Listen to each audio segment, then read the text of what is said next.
What's up, weirdos? It is me, Jay Craft, your host of Universe of Weirdos, and I am back with you for another feedback and questions episode, FAQ 102. How awesome is that?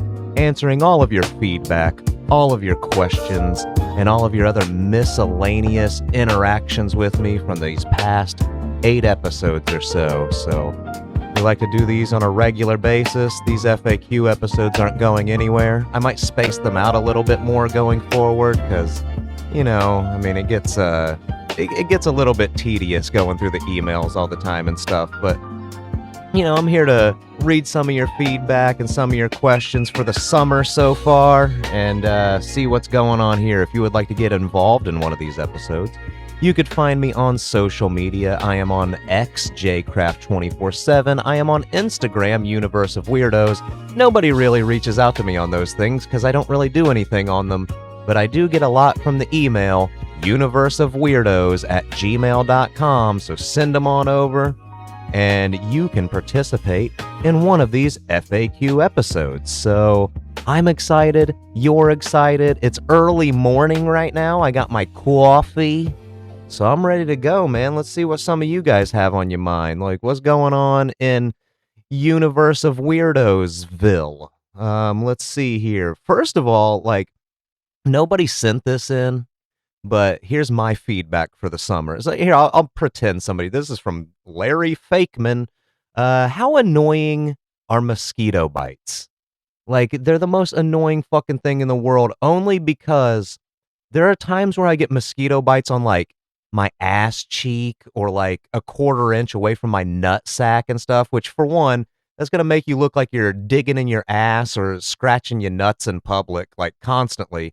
But it also confuses me of like, how the fuck are these mosquitoes getting through a layer of shorts, a layer of fucking underwear, and then right next to my fucking ass cheek? Like, I don't understand how they're doing that. So fuck mosquitoes. They fucking blow. That's my own feedback for the summer so far.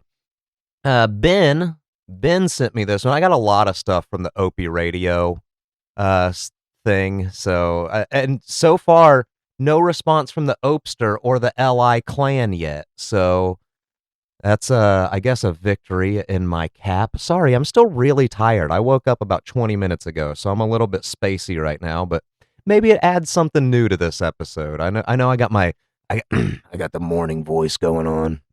You know, where I sound like a little bit deeper than I normally do for whatever reason. I don't know why my voice is always deeper when I wake up. I need to look into that for science. Maybe it's a testosterone thing. I don't know. But Ben says, I discovered your show when my dog, James, sent me the link to your Opie episode. DAWG. Ben, I like you. I guess we are 2 of the 20. What do you think Greg's issue is? Do you think it's mental illness? Or do you subscribe to my theory that he got lucky riding funny people's coattails, and now he has to function on his own minimal talent, and that reality is kicking his ass? I think it might be a combination of both. I think Opie to me seems like a bipolar schizophrenic. He's definitely got some arrested development going on. He hasn't really grown up like he should.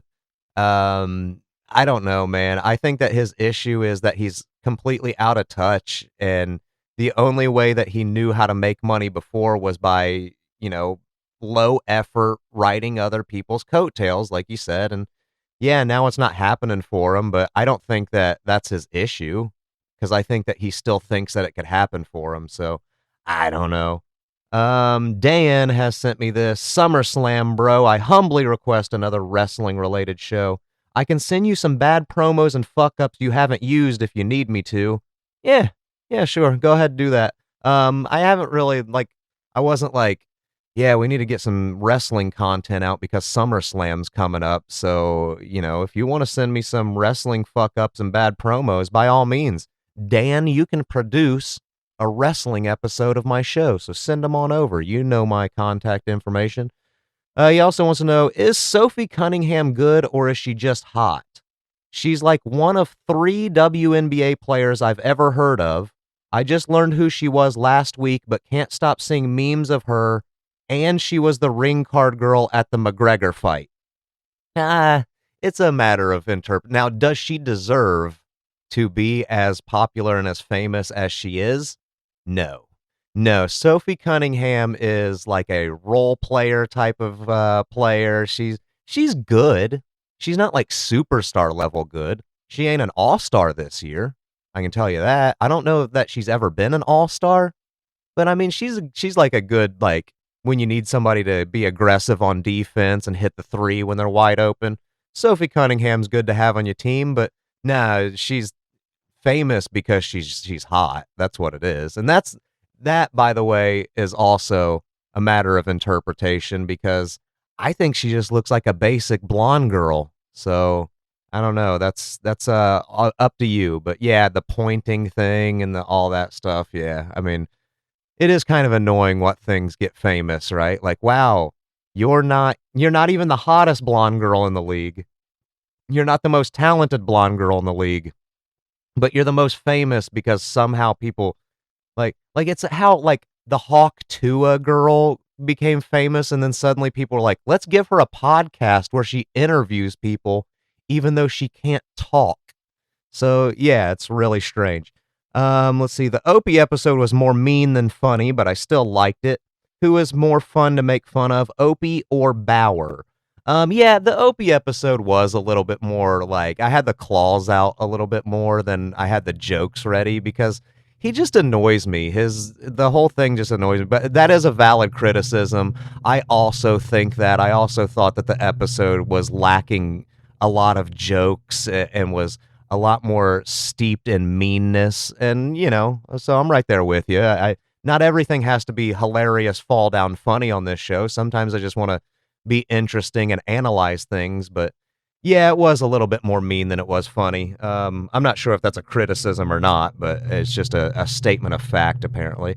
Who's more fun to make fun of, Opie or Bauer? For me, it's Opie because he's more easily mockable. He's more relatable to me as well because like I know more about him. I know more about his history. I never really watched Salute Your Shorts. I mean, I've seen episodes of it, but I don't really remember it all that well.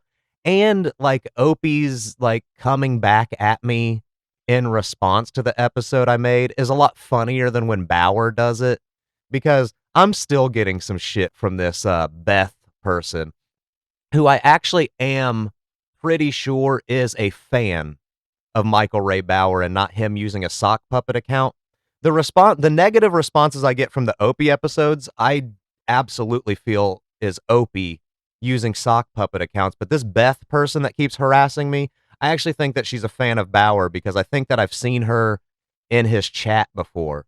And all of these accounts that are going after me about Opie, I've never seen them interact with his podcast. So I think that they're all fake. So yeah, Opie's a lot more fun to make fun of because for me, there's a lot more material there. With Bauer, it's what? You're broke, you're fat, you're stupid, you have a lisp. It's, there's not really a whole lot. How are the vibes different from doing a solo podcast versus having a guest or co-host? I don't know. I guess the energy is a little bit different. But regardless, when I do a solo podcast, I do have to put myself in a mindset of I'm talking to an audience. So my mindset's kind of the same when I have a guest or if I'm doing it solo. Sometimes I feel like it can be a little bit more awkward when I have a guest because I'm just like throwing a thought out there, but then I know I have to include the person. Here's my statement of fact. Don't you agree? Like stuff like that. And so like sometimes it can be a little bit awkward depending, but I don't know. It's I prefer to have a co-host sometimes because it's easier to have people bounce stuff off of. But then I also will end up getting stuff from people going like, why do you have people on that just go like, yeah, right, right? Like, I understand, like, sometimes the people that are on just kind of co-sign what I'm saying, but I'm not asking them to prepare anything or do any research. So it kind of makes sense that that's what their responses would be. So I don't know. I don't think that the vibes are very different from doing either one. I don't know. I really don't know, Dan. All right, so Craig has a thing. Training videos is what he sent in the email. That is the subject heading. I worked in an assembly line factory doing nothing important. Hey, I've done one of those jobs before. During orientation, our trainer showed us a training video starring her.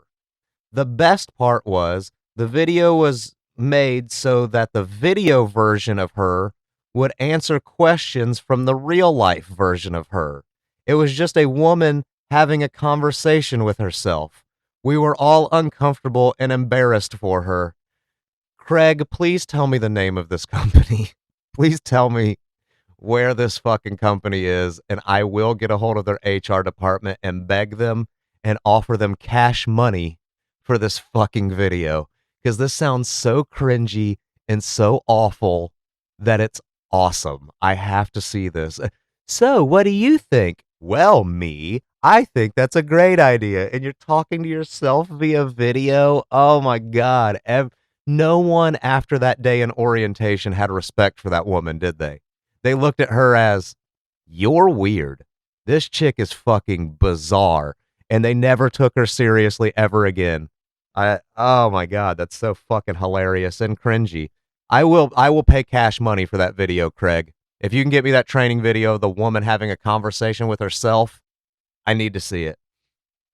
Sammy, when you react to clips, sometimes you'll say you've never seen it, but for other clips, you'll tell us exactly what we were about to hear. Do you actually go into some of the clips blind, or is it just a bit you're doing for the sake of the podcast?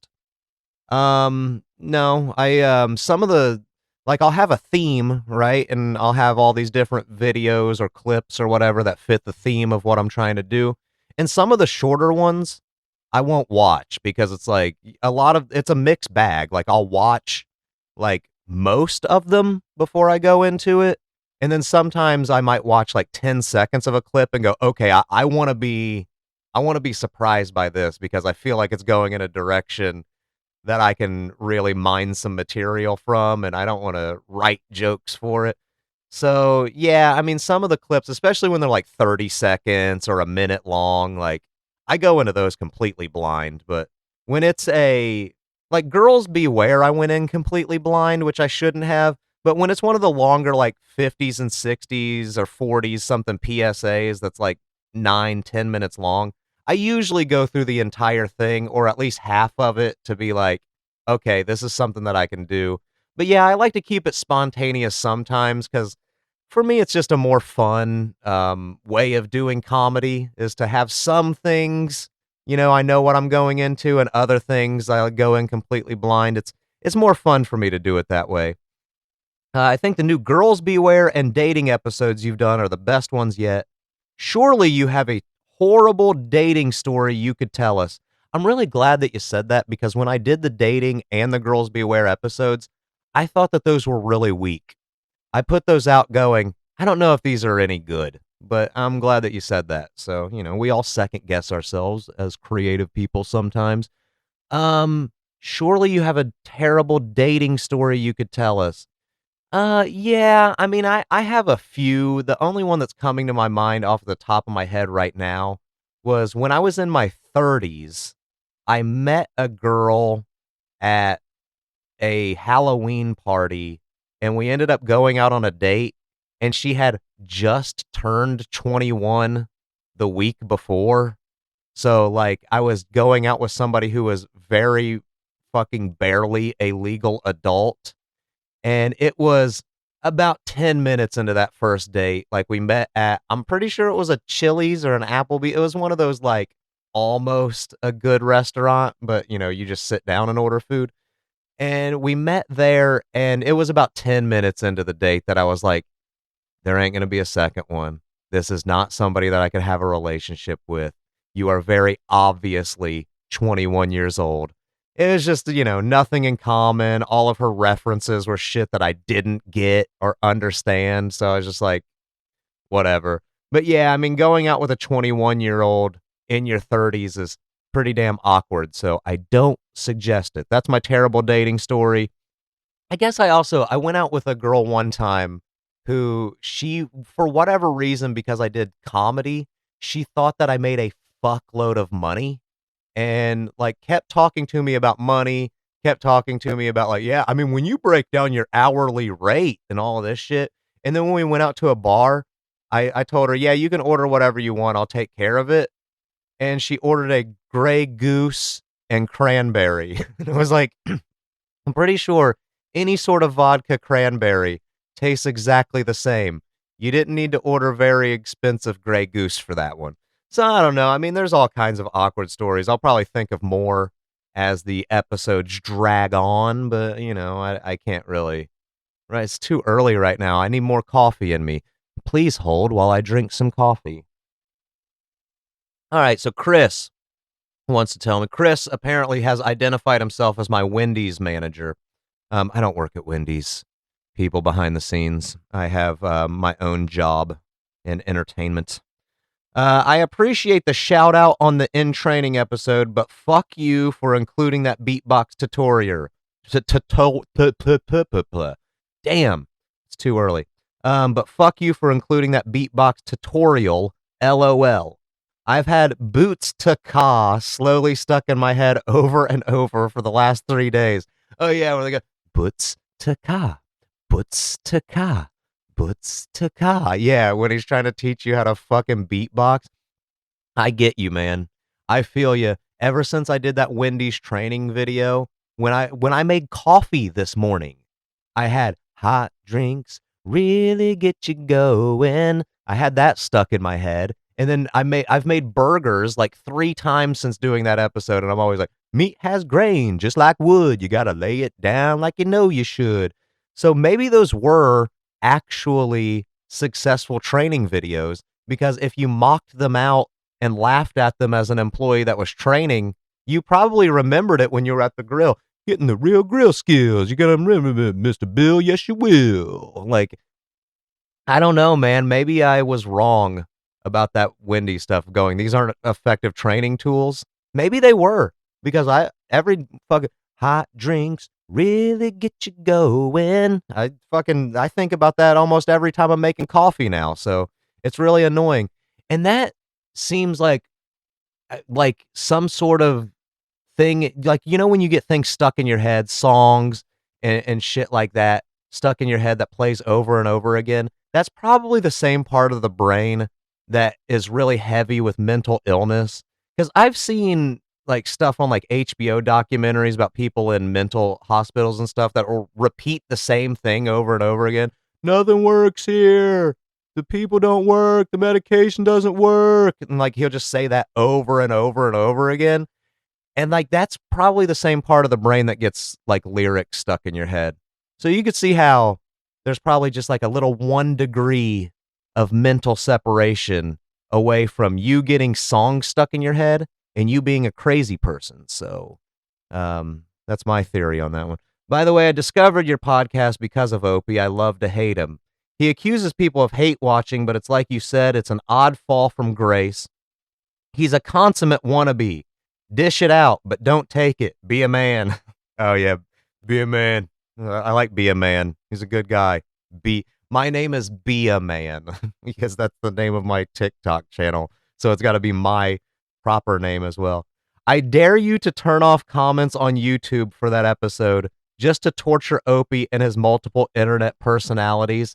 That is fucking hilarious. And I should do that. Here's why I don't think I will, though. It's a bad look. Turning off comments on your YouTube videos aesthetically makes you look like a big fat pussy. But you are right. The best way to torture Opie to twist the knife after publishing that episode would be to turn off the YouTube comments, because that's where he's going after me, is in YouTube comments and like messages like that.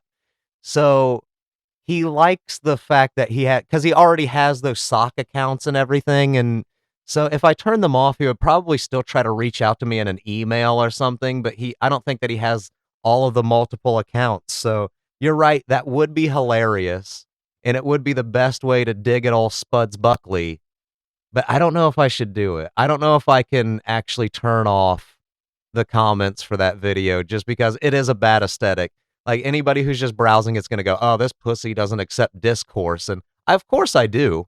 I don't mind, but Man, I don't know. I might do it. I might do it because it is funny. The more I'm thinking about it, the more fucking hilarious it would be to see him go there and go, "What's this guy have to say about me? Oh, I'm gonna let him. Oh, of course he turned off YouTube comments." Like, I could see that. I could see that being pretty fucking hilarious. But I don't know. We'll figure it out. But I'm gonna close with Tyler here because Tyler, I hope you listened to my dating episode because you could use some advice that I went through in that one. Because Tyler wants to know, my first long term girlfriend just broke up with me. I'm wrecked. Do you have any advice or anything that could make me feel better? I feel like someone keeps kicking me in the junk. How did you deal with breakups when you were my age? How would you deal if your wife left you? Well, I mean, that's a severely different story. Me and my wife have a son together, and we are in our 40s, and we've been together for a very long time. You're 17 or 18. I believe you're a senior in high school. Maybe you just graduated, or maybe you're going into your senior year. I don't remember all of my interactions. I apologize if that offends you that I don't remember all of your personal details, but I do interact with a lot of people on a regular basis, so it's hard to keep a lot of this stuff straight. But yeah, you're a high school student or recent high school graduate. Girlfriend broke up with you. It's just a matter of time, dude. That's really all it is. It's the worst advice that you don't want to accept when people say this, and it's the only advice that's real. It's the like anybody could tell you, go out and get more pussy. Yeah, like fucking just surround yourself, work on yourself, learn to love yourself. It's just time. That's really all it is. I mean, sometimes it'll take a couple weeks. Sometimes it might take a full month. Sometimes, it takes a really long time to get over a breakup, depending on how long you were together and how much you fucking cared about each other and all that stuff. But honestly, the only correct answer there is that it just takes a little bit, man. You just got to wait it out, ride the storm out. And that does suck, but eventually you're going to get over it. I mean, I was with a girl for several years in high school. Like, we started dating in high school and started dating a little bit after high school. And then we broke up because obviously we became different people because we were growing into adulthood. And yeah, man, I was devastated as well. It was fucking rough. I didn't handle it well. I mean, I'm sure you're handling it as a 17-year-old would, which is not the same way that a 35-year-old would. Um, yeah, man, it just takes time and it's going to make you a better person for your next relationship. I know that. But I don't know. Go out and get some pussy. Work on yourself. Spend time with your friends. Learn to love you. I don't know, man. Like, honestly, it's not that big of a deal. You're young. You're going to have plenty of failed relationships. Go out with a girl that you know isn't shit, that you know that you're eventually going to get tired of and you're eventually going to break up with, because then you're not going to feel like the one who's getting kicked in the junk all the time. You're going to go, all right, this person isn't for me. I don't think that I want, like, don't be the guy who, whatever person that you date, you feel like you have to make this work, because that's not going to lead to your happiness. You got to look out for yourself, look out for your own happiness, see who, fits you best. Don't try to force anything to make it work. But, that's my advice, I guess. How would I deal if my wife left you?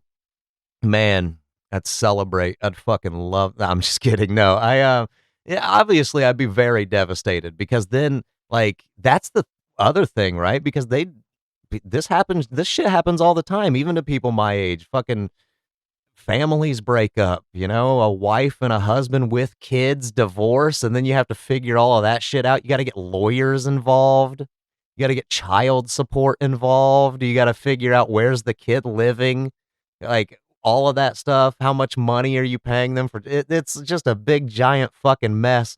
So when you get to the point where you're with somebody who you're going to have kids with, you better make sure that you like them quite a bit, because that's a hell of a commitment, and you don't want to go through the divorce. You definitely don't. And I wouldn't deal if my wife left me. I'd be fucking crushed, dude. I wouldn't deal with it. I'd kiss a gun. I don't know. No, I wouldn't really do that. But no, I don't think it's gonna happen. I really hope it's not going to happen. I don't plan on leaving my wife, so I hope she doesn't plan on leaving me. I'm pretty happy with her, I guess. I mean, everybody has their up and down days. I'm not the easiest person to live with, I can tell you that. So, but yeah, overall, we're pretty happy. I don't think that we're in any danger of splitting up anytime soon, so I don't have to really speculate on that one. But good luck, man. I know that it sucks. It fucking really hurts your feelings. You walk around thinking you're the biggest piece of shit in the world, but you're eventually going to get your swagger back. You're eventually going to you've done it before, right? You've gotten into a serious relationship before. So it's not like one of those things of I completely repel women and fucking the opposite sex is never going to love. I mean, I don't even know if no, you did say girlfriend. So I don't even know if you're gay. But whatever. I'm just rambling at this point. My coffee's finally kicking in. I'm finally starting to wake up. So I hope this was a good FAQ episode. I'm just now starting to realize that I was recording. So hopefully, again, that this wasn't so nonsensical. But I will see all of you fellas on the next one. If you would like to get involved in one of my future FAQ episodes, feel free to reach out, UniverseOfWeirdos@gmail.com. Maybe you can give me some feedback on this feedback and questions episode, because I've been asleep for the majority of it. So I'm really interested to listen back to this one myself to see what kind of sense that I made, because I kind of don't even remember those first few feedbacks and questions or my responses to them. Yeah, other than that, I mean, universeofweirdos@gmail.com, jcraft247 on X, Instagram, I am UniverseOfWeirdos. Please like, share, rate, and review. Give us a 5 stars and a positive rating, a big thumbs up, or a good words of encouragement. This podcast is great. Submit. That's all you have to do on whatever podcast platform you're listening on. It really does help out with algorithms and more people finding and discovering the show. And tell your friends. Tell all of your friends. And be sure to join me next time. Me and my brother Dan are about to do a crossover episode, a Universe of Weirdos crossover with Planet W. We're going to be talking about Don Imus getting fired. We're going to be talking about Candace Parker, the WNBA player, because she was connected to that whole thing. She's got some other controversies herself. But aside from that, I guess I will be blasting off until next time. See ya!